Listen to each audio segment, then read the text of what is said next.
Par rapport à l'année scolaire 2022-2023, contrairement aux années précédentes, quand même, nous avons connu une année stable, avec pas beaucoup de perturbations quand même, il faudra le reconnaître.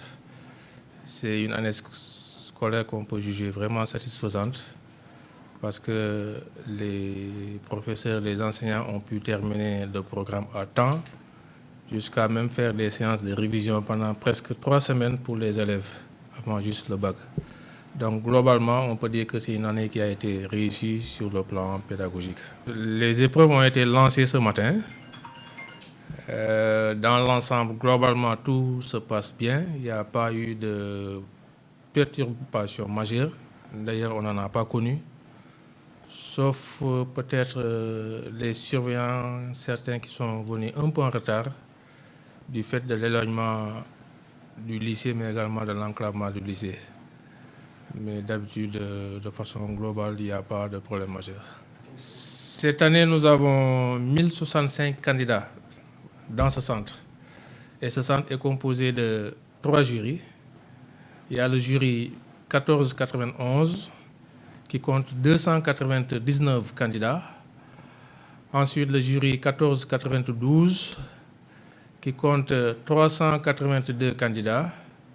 Et le jury 1493 qui compte 384 candidats. Ce qui fait un total de 1065 candidats par rapport à l'année dernière où on était 1115. Chaque année, depuis des années, on constate qu'il y a souvent des absences. Au total, nous avons eu 26 absents répartis comme suit. Au jury 1491, nous avons eu 7 absents, garçons et filles confondus. Au jury 1492, nous avons enregistré le plus fort taux d'absence, c'est-à-dire 13 absences. Et au jury 1493, nous avons enregistré 6 absences, ce qui fait un total de 26 absences sur l'ensemble des 1065 candidats qui composent dans ce centre. Ceux qui ne réussiront pas, c'est naturellement les encourager et leur demander de se réarmer pour l'année prochaine. Parce que c'est vrai, le bac, il y a le facteur travail, mais il y a un autre facteur qui est là, c'est-à-dire le facteur chance.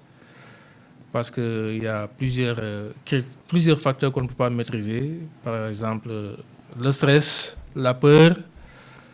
Ce matin même, il y a des élèves qui sont venus ce matin même pour retirer leur convocation.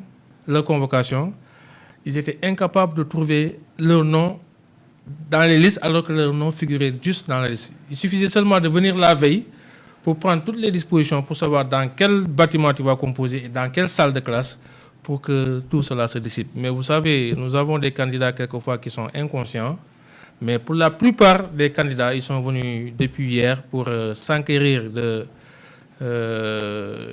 certaines informations par rapport au bâtiment dans lequel ils doivent composer et à la salle de classe dans laquelle ils doivent composer.